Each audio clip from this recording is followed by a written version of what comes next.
Which of the following is definitely predetermined by genetics और heredity, यानी निम्नलिखित में से कौन सा पूर्णतः आनुवांशिकी द्वारा पूर्व निर्धारित होता है, यानी किसको आनुवांशिकता पूरी तरह से पहले ही निर्धारित कर देती है। 4 ऑप्शंस में से मित्रों का चयन, तो ये तो आप आनुवांशिकता थोड़े, ये तो आपकी हरकतें डिसाइड करती हैं कि आप कैसे दोस्तों में आपका इंटरेस्ट कैसा है। ये हेरिडिटी थोड़ी ना डिसाइड करेगी, ये तो माहौल डिसाइड करेगा, ये तो एनवायरनमेंट डिसाइड करेगा, ये तो नर्चर जिसको हम पोषण कह रहे हैं एनवायरनमेंट का दूसरा नाम, वो डिसाइड करेगा। आंखों का रंग ये हेरिडिटी से निर्धारित होगा, ये आपके जेनेटिक्स से निर्धारित होगा, इसमें आपका कोई रोल नहीं है। आपको लेंस लगाना पड़ेगा, अगर आप कलर चेंज करना चाहते हैं, शादी में जाना चाहते हैं, इंप्रेस करना चाहते हैं किसी को, तो आप लेंसेज लगाएंगे कलर चेंज करने के लिए। स्वाभाविक रूप से कलर फिक्स्ड है, क्योंकि हेरिडिटी स्टैटिक होती है। हेरिडिटी यानी जो जेनेटिक्स हैं वो क्या है, स्टैटिक हैं, स्थिर हैं, इनमें परिवर्तन संभव नहीं है कि अपनी मर्जी से मन किया आज ये वाले बाल पसंद नहीं आ रहे, फिर तो आप मम्मी पापा भी चेंज कर देंगे कल, है ना। खैर देखिएगा, कलर ऑफ द आईज, तो ये जेनेटिक्स से हेरिडिटी से निर्धारित हो जाता है। जो कलर ऑफ योर हेयर या हेयर का टाइप, बॉडी स्ट्रक्चर, आपकी आंखों का रंग, इवन आपकी आवाज भी कुछ हद तक, तो ये सब चीजें क्या हैं, आपकी हाइट, बॉडी स्ट्रक्चर, ये सब प्रभावित होते हैं हेरिडिटी से ज्यादा। Academic success, choice of friends, तो ये सब एनवायरनमेंट से प्रभावित है, जैसा एनवायरनमेंट होगा वैसी चीजें होंगी। इंटरेस्ट इन स्टडीज, इसका भी एनवायरनमेंट में इसमें भी एनवायरनमेंट का बहुत बड़ा रोल है कि आपको इंटरेस्ट क्रिएट, अगर आपको अच्छा टीचर मिल जाता है तो उस सब्जेक्ट में आपको मजा आने लगता है, जो सब्जेक्ट कल तक आपको समझ नहीं आता था। तो ये इंटरेस्ट जो है शिक्षा में, ये भी बहुत सारे फैक्टर्स पे निर्भर करता है। जबकि आंखों का रंग इनहेरिटेड है, विरासत में मिला है, इसमें आपका कोई योगदान नहीं है। क्वेश्चन नंबर 3 देखिएगा। Question number 3, dash refers to the learning that children undergo when they enter social institutions such as school. अभी 1-2 दिन पहले या लास्ट वीक ही हमने सोशलाइजेशन टॉपिक किया है। बताइएगा, सीखने की वह प्रक्रिया क्या कहलाती है जिसमें बच्चे स्कूल जैसी सामाजिक संस्थाओं में प्रवेश करके सीखते हैं।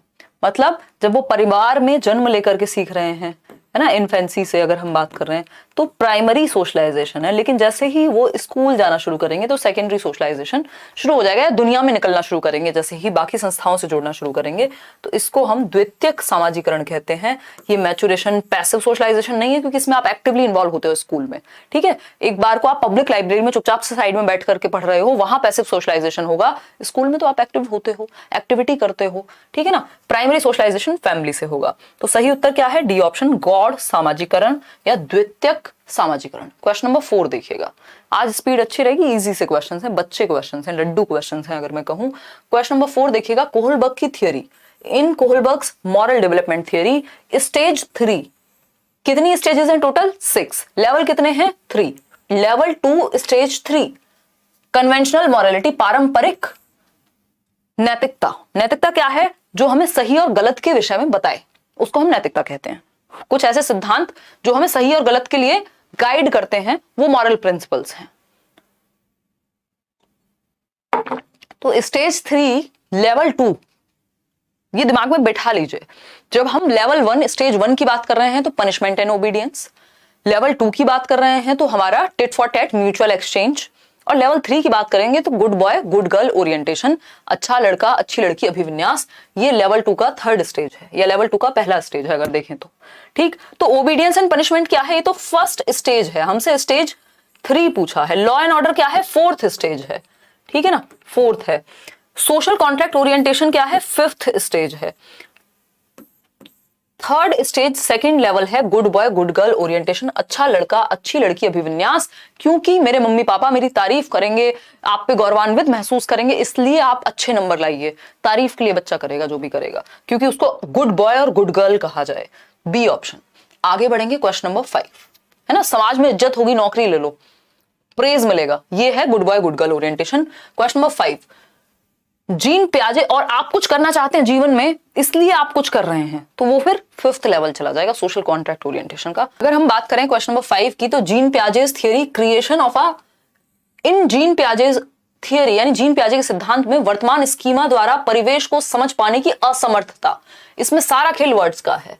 जो वर्तमान स्कीमा है यानी जो एग्जिस्टिंग स्कीमा है उससे आप समझ नहीं पा रहे हैं, इसलिए नया स्कीमा बनाया गया, मतलब एडजस्टमेंट होकर के नया स्कीमा क्रिएट हुआ है। समझ पा रहे हैं, भाषा समझ पा रहे हैं। तो हम कहेंगे कि Jean Piaget's theory creation of a new scheme on account of inability to understand the environment. भैया आप एनवायरमेंट को नहीं समझ पाए, इसलिए एग्जिस्टिंग स्कीमा काम नहीं कर रहा, अब नया क्रिएट करना पड़ेगा। तो या तो हम पुराने में मॉडिफिकेशन करते हैं, या पुराने में मॉडिफिकेशन करके जब काम नहीं चल रहा तो नया स्कीमा बनाया जाए, जब मजबूरी हो गई एक तरह से, चेंज करें, मॉडिफाई करें, या फिर क्योंकि उसमें फिट नहीं हो पा रही चीजें तो हम नया स्कीमा बनाएं। ये एकोमोडेशन कहलाता है। क्या है ये? समायोजन। अगर नॉर्मली लिखा हो कि आप एग्जिस्टिंग स्कीम में कुछ ऐड कर रहे हैं तो एसिमिलेशन है। जैसे ही असमर्थता की बात आ गई तो एकोमोडेट करेंगे आप। ठीक, एसिमिलेशन इज ऐड करना कुछ भी आपकी एग्जिस्टिंग नॉलेज में। स्कीमा क्या है? स्कीमा सिंपल जो आपकी एग्जिस्टिंग नॉलेज है या प्रीवियस नॉलेज है, जो भी आपके दिमाग में स्टोर्ड इंफॉर्मेशन है, उसको स्कीमा कह रहे हैं हम। जो भी सूचनाएं आपके दिमाग में बैठी हुई हैं, आप मुझे देख के पहचान पा रहे हैं, इसका मतलब आपने स्कीमा में कहीं सेट किया हुआ है कि एक लेट्स लर्न चैनल है, वहां पे हिमांशी है और ऐसे ऐसे हम रात को मजे से डिस्कशन करते हैं। ठीक है ना? चलिए खैर, तो A option is the right answer. हो सकता है आपके किसी फ्रेंड के स्कीमा में अभी मैं ना हूं, बट आखिर तुम्हें आना है। ठीक, क्वेश्चन नंबर 6 देखिएगा।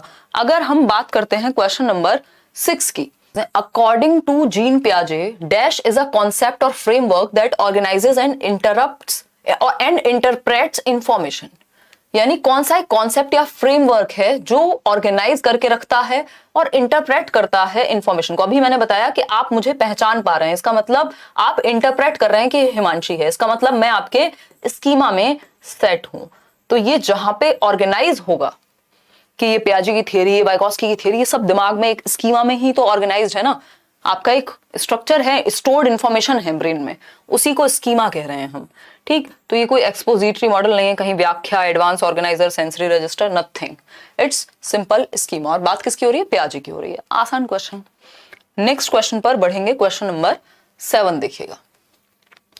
क्वेश्चन नंबर 7 देखिएगा, ये कहता है, रश्मि की बात हो रही है कोई आप में से रश्मि? देखिएगा, Rashmi uses a variety of tasks to cater to the different learning potential of learners in her class and often makes groups to facilitate peer learning. Groups बनाती हैं प्यारी रश्मि। सुन रही हैं आप सारी रश्मियां?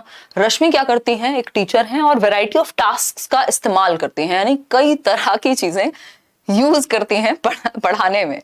बच्चों के ग्रुप्स बनवाती हैं और बच्चे पीयर्स आपस में एक साथ कोऑपरेट करके सीखें, सहयोग करके सीखें। लोग यहाँ हमारे सामने आइसक्रीम खा रहे हैं, हम देखो यहाँ बोले बोले जा रहे हैं, कुछ नहीं बचा है जीवन में अब। विच of the following theory supports her action? Simple बात है, ग्रुप में सीखना, कोऑपरेट करके सीखना, है ना, विभिन्न क्रियाकलाप, यानी बच्चे एक्टिव हैं तो वो क्या है? ये रचनावाद है। ठीक है, सहपाठियों के साथ सीख रहे हैं, ग्रुप में सीख रहे हैं। वाइगोस्की को याद कीजिए, आंख बंद करके प्रकट हो जाएंगे वाइगोस्की। फ्रॉइड से क्वेश्चन रेयरली कभी आता है ना, तो सिगमंड फ्रॉइड तो ये नहीं है, और सिगमंड फ्रॉइड के केस में डिफरेंट वर्ड्स वो यूज करेगा। Lawrence Kohlberg's moral development, BF Skinner, nothing. Group में सीखना, वाइगोस्की। सोशियो कल्चरल अप्रोच, सामाजिक सांस्कृतिक सिद्धांत की ये बात करते हैं। समाज और संस्कृति, यानी ग्रुप में रह करके बच्चा बेहतर सीखता है, समाज में रह करके बच्चा बेहतर सीखता है। क्वेश्चन नंबर 8 देखिएगा, विच of the following is not an example of scaffolding, यानी मचान का टेम्परेरी हेल्प। स्कैफोल्डिंग का मतलब क्या है? जहां आप अटक रहे हैं वहां कोई आपको हेल्प दे दे। जब आपसे साइकिल नहीं चल रही थी, आप गिर रहे थे, पीछे से किसी ने पकड़ लिया, वो स्कैफोल्डिंग है ना। जब आपको बैट पकड़ना नहीं आ रहा था, किसी ने सिखाया पकड़ना, मतलब हेल्प की आपकी उसको ठीक करने में। ये क्या है? जब आप पेन पकड़ के लिख नहीं पा रहे थे तो आपका थोड़ा सा पकड़ने का स्टाइल चेंज किया, हेल्प की वहां पे। ठीक है ना? हाँ, चलिए आ जाइए। तो अगर मैं बात करूं, स्कैफोल्डिंग का उदाहरण नहीं है पूछा है, पाड़ का उदाहरण नहीं है, नहीं लिखा है। 3 इडियट वाले कान थोड़े से आगे करेंगे, अवेयर होके सिंसियरली जवाब देने की कोशिश करेंगे। मॉडलिंग स्किल्स की बात तो बेंड्यूरा करेंगे। AR PR हमने एक सेशन में डिस्कस किया था। ये सारी थियरीज यूट्यूब पे कराई हुई हैं, सबसे ज्यादा सबसे पहले इन डिटेल पेडागोजी बहुत बार हम कर चुके हैं यूट्यूब पे ही। उसके अलावा बैचेस में होती हैं चीजें, बट अगर आप नहीं अफोर्ड कर सकते हैं, आपको लगता है कि भाई नहीं है मुझे नीड, मैं तो यूट्यूब से ढूंढ ढांड के पढ़ लेती हूँ, या जो भी प्रीवियस वीडियोस हैं, तो आप मोर देन इनफ चीजें हैं। इतनी पेडागोजी यूट्यूब पे हुई नहीं थी कभी जितनी हम लेट्स लर्न पे कर चुके हैं, तो आप वहां से कर लीजिए, लेकिन पढ़ तो लीजिए कम से कम, है ना। बैचेस में आप हैं तो वहां शांति से कर लीजिए, बट पढ़ लीजिए। टीचिंग एप्टीट्यूड एनवीएस के लिए बना देंगे वीडियो, देखिएगा। Rote memorization, modelling skills for imitation, अच्छा यहाँ पे कहा कुछ और जा रहा है, इन्होंने पूछा है पाड़ का उदाहरण नहीं है, अनुकरण के लिए कौशलों का प्रदर्शन करना। देखो मॉडलिंग स्किल में क्या होता है, आप दिखाते हैं, मॉडल दिखाते हैं, मान लीजिए लिखते कैसे हैं ये किसी ने करके दिखा दिया तो ये तो फिर हेल्प हो गई, उस केस में ये बात चल जाएगी, है ना, उस केस में ये बात चल जाएगी। पहली नजर में मेरा ध्यान इस पे बेंड्यूरा को लेकर ही गया था, तो ये स्कैफोल्डिंग का उदाहरण है, ठीक है ना। रोट मेमोराइजेशन, रटना स्कैफोल्डिंग का उदाहरण नहीं हो सकता कि आपको कोई हेल्प करे रटने में, तो वो कोई हेल्प नहीं है, वो बर्बादी है, ठीक। प्रॉम्प्ट्स एंड क्यूज, आपको हिंट दी जाए, है ना, हिंट दी जाए, तो हिंट क्या है, इशारा है, संकेत है, तो ये भी टेम्परेरी मदद है स्कैफोल्डिंग। पीयर ट्यूटरिंग, आपको समझ नहीं आ रहा, आप किसी दोस्त के पास चले गए कि भाई ये टॉपिक तू मुझे समझा दे, मैं तुझे समझा देती हूँ क्योंकि पेपर से एक रात पहले बहुत अच्छा समझ में आता है, तो ये भी स्कैफोल्डिंग का ही उदाहरण है। तो ये भी स्कैफोल्डिंग का उदाहरण, ये भी और ये भी, लेकिन रटना जो है वो किसी स्कैफोल्डिंग के तहत नहीं आता। मीनिंगफुल लर्निंग की बात हो रही है, तो बी ऑप्शन सही है क्योंकि वही गलत है, और जो गलत है वही सही है क्योंकि पूछा ही गलत था, ये तो आपको पता ही है मेरा नेचर।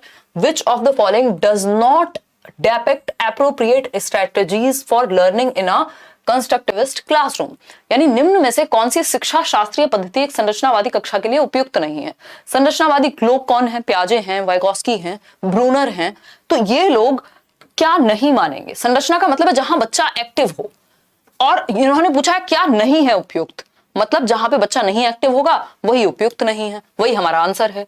एनकरेजिंग मल्टीपल पर्सपेक्टिव्स, इसमें बच्चा एक्टिवली नॉलेज को कंस्ट्रक्ट करेगा, ज्ञान का सक्रिय रूप से सृजन करेगा जब वो बहुआयामी परिप्रेक्ष्य का प्रोत्साहन करे, यानी टीचर मतलब बच्चे को डिफरेंट डिफरेंट पर्सपेक्टिव से किसी चीज को देखना सिखाए, बस एक नजर से ना देखे चीजों को, है ना। ग्रुप कोलैबोरेशन, जब बच्चे समूह में काम कर रहे हो, हाँ वाइगोस्की भी ऐसा कहते हैं, और रचनावाद में एक्टिविटी की बात होती है, यानी बच्चा एक्टिवली नॉलेज को कंस्ट्रक्ट करे, जो कि यहाँ है, बच्चा एक्टिव है।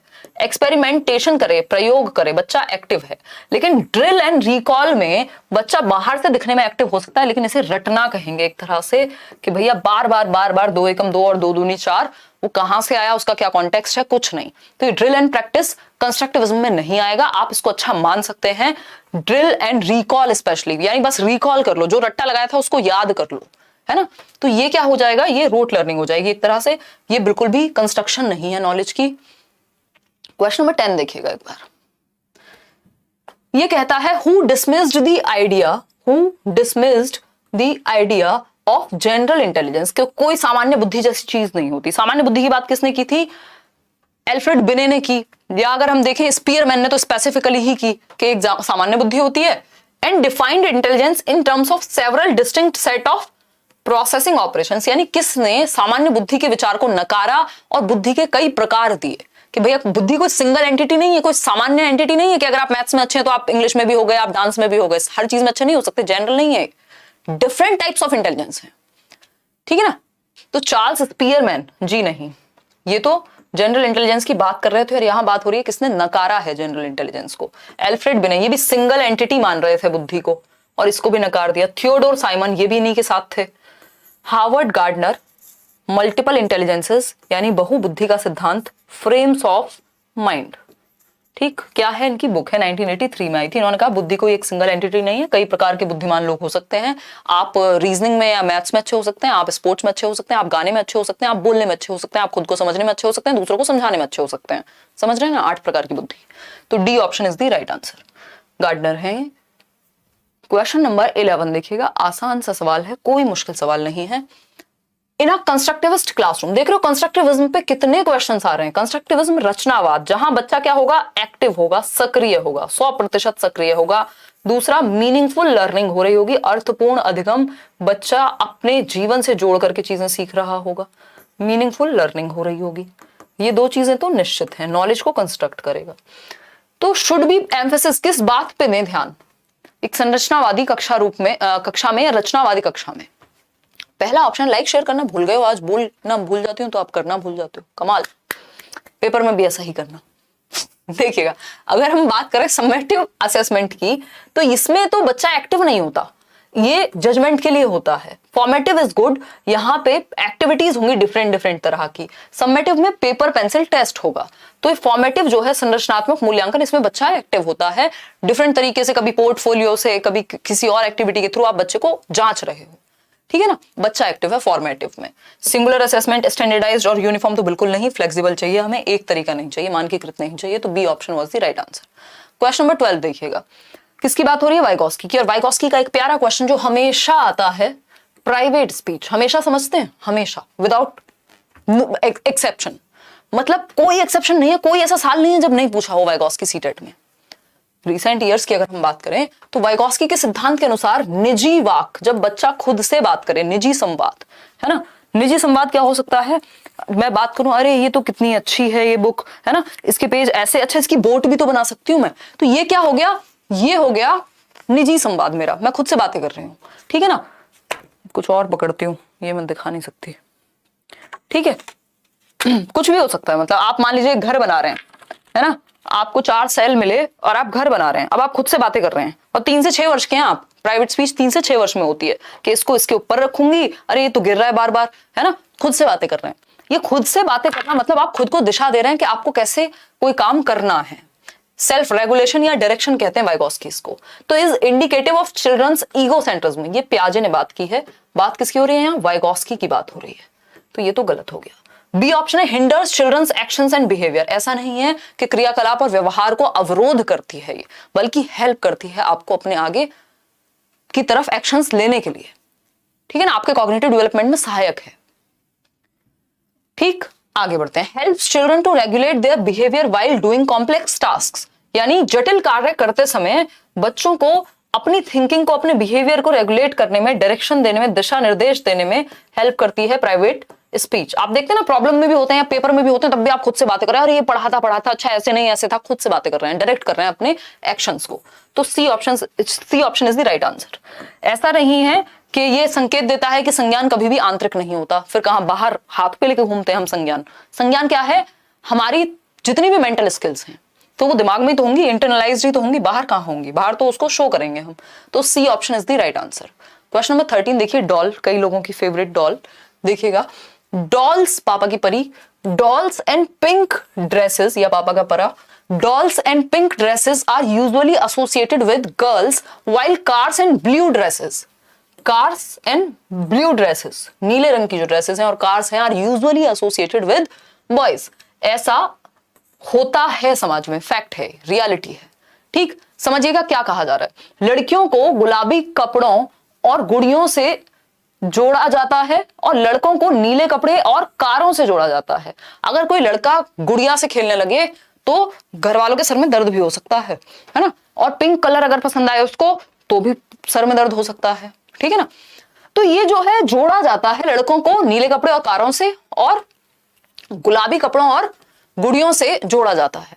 अब कई लोग कहेंगे ऐसा ही तो होता है, तो नेचुरल बात है ना, लड़कों को तो ऐसे ही कार्स ही तो पसंद होती हैं। तो इसका बहुत बड़ा रोल एनवायरनमेंट है। अगर ऐसा है भी, अगर हम इसको सामान्यकरण में देखें, जनरलाइज्ड वे में देखें, हालांकि ऐसा नहीं है कि लड़कियों को कार नहीं पसंद हो सकती है या उनको ब्लू कलर नहीं पसंद हो सकता है, वाइस वर्सा, लड़कों के केस में भी उल्टा हो सकता है। तो ये कोई फैक्ट नहीं है इसमें। फिर अगर आपको ऐसा लग रहा है, अपने आसपास एग्जांपल्स दिख रहे हैं कि अरे लड़के अच्छी गाड़ियां चला रहे हैं, उसका रीजन क्या है, एनवायरनमेंट, है ना, उसका मेजर रीजन एनवायरनमेंट। दूसरा इंडिविजुअल डिफरेंसेस, सभी लोग एक जैसे नहीं होते, सारे लड़के अच्छी गाड़ी नहीं चलाते, नहीं तो एक्सीडेंट होते ही नहीं।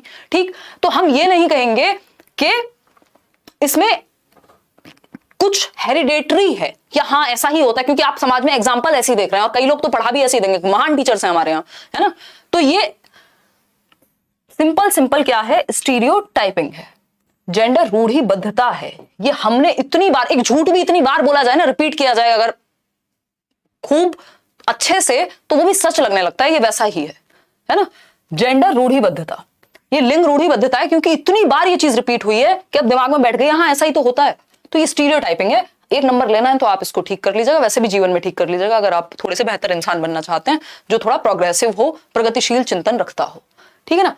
कॉन्स्टेंसी होती है कि आप जेंडर ऐसे चेंज नहीं कर सकते जैसे आप कपड़े चेंज करते हैं। एम्पावरमेंट आप समझते ही हैं, किसी भी लिंग को ऊपर लेके जाना, मतलब दबाव में ना रहे वो, ठीक। डाइवर्सिटी इज डिफरेंस, विभिन्नता।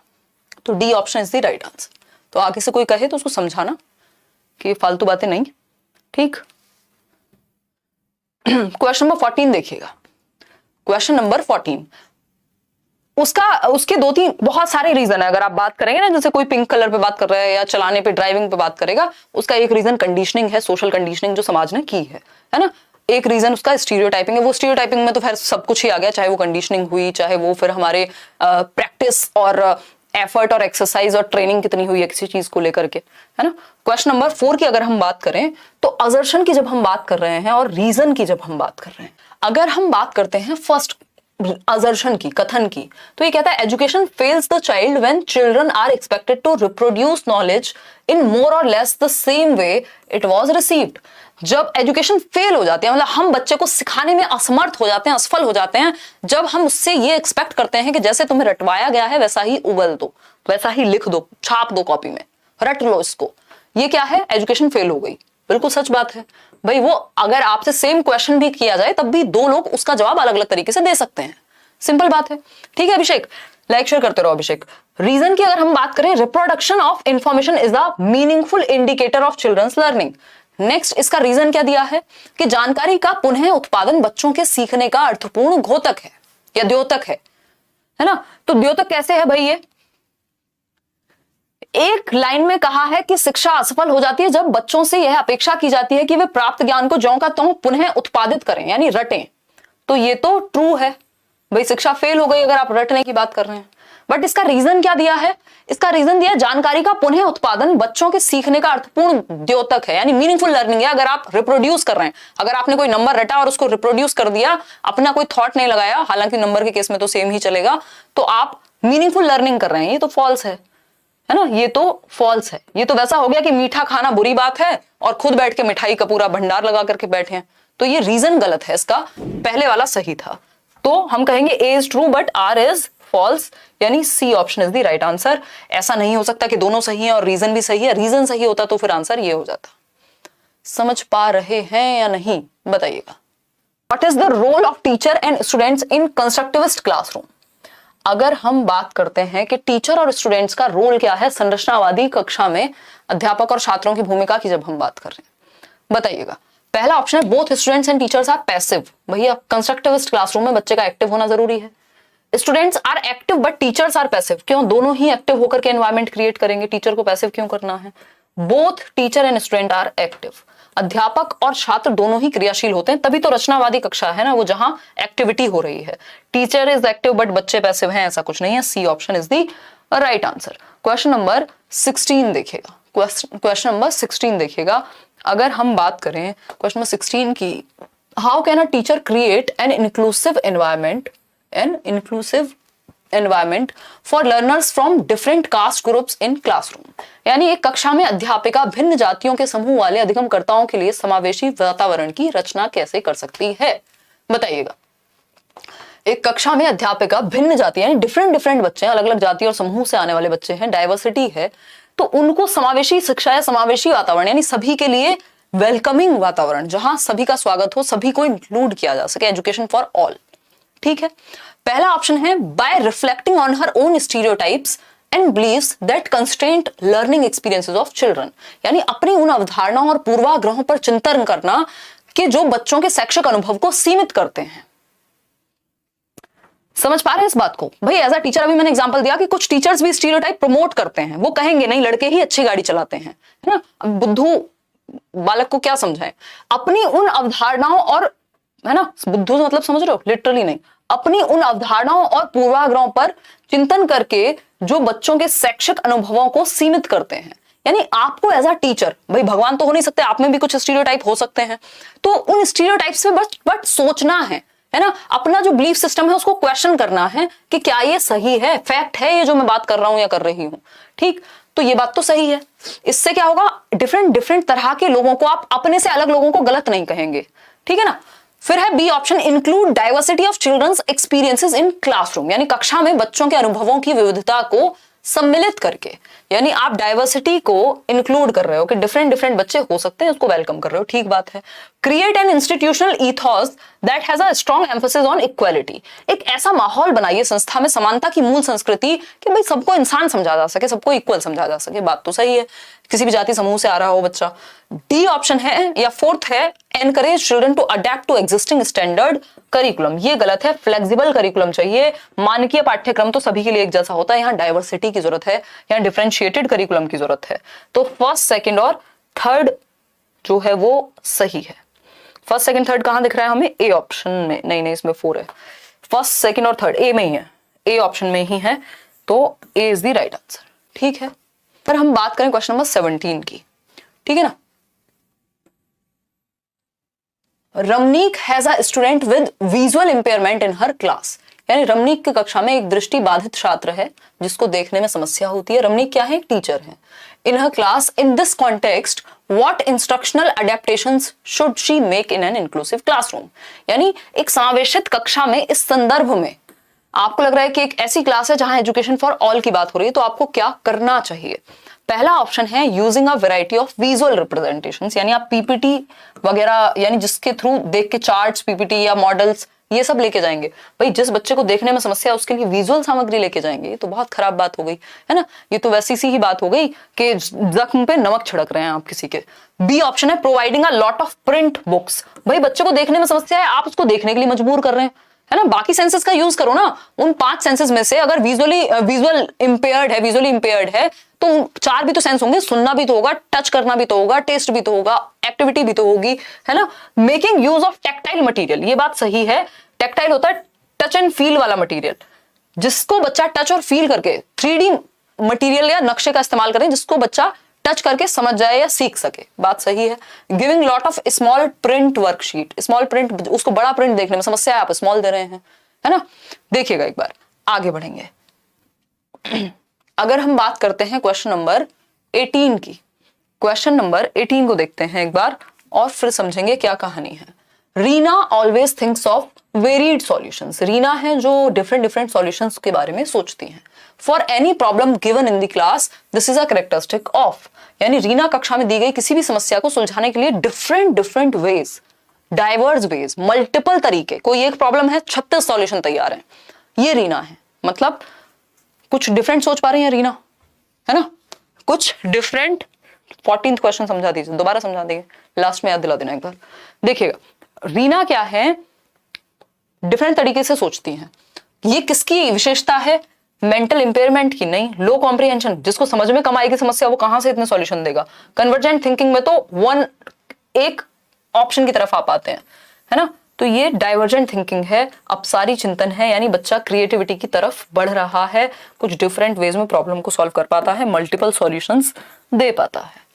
क्रिएटिविटी के 4 एलिमेंट्स होते हैं, जो आपको याद नहीं है तो आप याद कर लीजिए, है ना। बहुत बार वैसे तो हम डिस्कस कर चुके हैं, ये तो आज की क्लास का काम हुआ।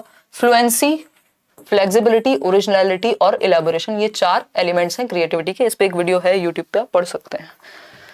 क्वेश्चन नंबर 19 देखिएगा। राजू राइट्स 61 को 16, यानी राजू राइट्स 61 और 61 as 16 and often gets confused between the letters B and D. भाई बी और डी में तो बचपन में आप भी एक आध बार कंफ्यूज हो ही गए होंगे, खैर इसका मतलब ये नहीं आपको डिस्लेक्सिया था। These are primary characteristics of, मैंने आंसर दे दिया है आपको, बताइएगा। ई को डी पढ़ना, 61 को 16, मतलब रिवर्स की दिक्कत है ना, रिवर्स गियर की नहीं, लिखने की। पठन वैफल्य डिस्लेक्सिया कहेंगे, तारे जमीन पर याद कीजिए। कोई लर्नेड हेल्पलेसनेस नहीं है। लर्नेड हेल्पलेसनेस होती है कि आप इतनी बार फेल हुए हैं कहीं या किसी क्षेत्र में कि अब आपके अंदर एक सीखी हुई शैक्षिक असहायता पैदा हो गई है कि भैया अब मेरे से पेपर ये क्लियर हो ही नहीं सकता, या अब तो प्यार करने का कोई फायदा नहीं है क्योंकि 3 बार दिल टूट चुका है ना। तो ये लर्नेड हेल्पलेसनेस होती है कि आपके एक्सपीरियंसेस इतने खराब रहे हो कि आपने ऐसा सोच लिया कि मेरे साथ अब ये सही हो ही नहीं सकता, जबकि अगर आप डिफरेंट अप्रोच अपनाएं तो हो जाएगा, है ना। डिस्ग्राफिया होता है राइटिंग से संबंधित। ऑटिज्म स्पेक्ट्रम है, जो बच्चा सोशली ज्यादा घुलता मिलता नहीं है और अपने में रहेगा, दूसरा वो रेपिटेटिव बिहेवियर करेगा, ठीक है। Dyslexia was the right answer. आगे बढ़ेंगे, क्वेश्चन नंबर 20 देखिएगा। Specially abled children in an inclusive classroom, यानी स्पेशली एबल्ड बच्चे इंक्लूसिव क्लासरूम में कैसे बेनिफिट उठा सकते हैं। एक समावेशी कक्षा में विशेष बच्चों को किस प्रकार सहायता मिल सकती है। सेटिंग ऑफ इंडिविजुअलाइज्ड गोल्स, यानी व्यक्ति लक्ष्यों का निर्धारण करके, यानी इंडिविजुअलाइज्ड गोल्स को सेट करके, व्यक्ति लक्ष्यों का निर्धारण करके, यानी व्यक्तिगत बच्चे के अनुसार। अगर 5 बच्चे हैं तो डिफरेंट उनकी एबिलिटी, उनके इंटरेस्ट, उनके एप्टीट्यूड के हिसाब से आपने उनके लिए अलग अलग लक्ष्य बना दिए कि बेटा तुमको इसमें बहुत अच्छा करना है, तुम इस क्षेत्र में स्पोर्ट्स में अच्छा कर सकते हो, डिफरेंट तरीके, ठीक, बात सही है। वो आज जहां पे जिस करंट पोजीशन में है उनको और आगे मोटिवेट करने के लिए सबके लिए अलग अलग लक्ष्य बनाए हैं, अच्छी बात है। कॉम्पिटिटिव ईथॉस, कॉम्पिटिटिव माहौल नहीं क्रिएट करना कि एक दूसरे से कॉम्पिटिशन करा दें आप। कोऑपरेटिव लर्निंग चाहिए, हमें सहयोग चाहिए। स्टैंडर्ड इंस्ट्रक्शन नहीं, फ्लेक्सिबल चाहिए या डिफरेंशिएटेड, डिफरेंट बच्चों के लिए डिफरेंट होनी चाहिए। स्टैंडर्ड तो सबके लिए सेम होता है, ठीक है ना, तो सेम से काम नहीं चलेगा क्योंकि बच्चे डिफरेंट हैं। तो फर्स्ट सही है और थर्ड सही है। फर्स्ट और थर्ड कहीं दिख रहे हैं यहाँ? हाँ, ये है ऑप्शन सी। ये हमारे टाइपिस्ट जी से गलती हो गई है, उधर हिंदी वाली साइड सही लिखा है इन्होंने। फर्स्ट और third, C option is the right answer. ठीक, आगे बढ़ेंगे। क्वेश्चन नंबर 21 देखिएगा।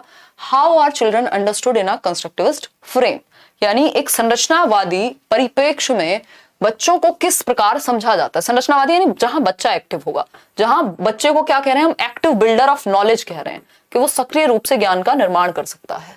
पहला ऑप्शन है पैसिव बीइंग, जब पहली ही बात हो गई बच्चा एक्टिव है, पैसिव कहां से हो गया, हट गया ऑप्शन। फिर आता है मिनिएचर अडल्ट्स, यानी एक होते हैं अडल्ट्स और दूसरे होते हैं उन्हीं का छोटा रूप, जो बिल्कुल वैसे ही सोचते हैं, वैसे ही बोलते हैं, है ना। तो ऐसा तो नहीं होता, बच्चा डिफरेंट है, कोई छोटा रूप नहीं है कि आपका छोटा वर्जन है कि जैसे पापा बिहेव करते हैं वैसे वो छोटे वाला भी बिहेव करेगा, है ना। चलिए खैर, अगर हम बात करते हैं सी ऑप्शन की, as being born evil who have to be civilised, यानी बच्चे के दुष्ट हैं और उन्हें सभ्य बनाने की जरूरत है। ये भी बेकार की बात है, आपके मन में ऐसा आ सकता है कई बार, बट आपको ऐसा सोचना नहीं है, नंबर कट जाएंगे। ठीक, as being born with a curiosity to explore the world, ये बात सही है कि आप बच्चों को कैसे देखते हैं, अपने पर्यावरण को समझने की उत्सुकता लिए, वो क्यूरियस है, वो जानना चाहता है, वो एक्टिवली नॉलेज को कंस्ट्रक्ट करना चाहता है एज पर कंस्ट्रक्टिविज्म। इतनी बात तो क्लियर है।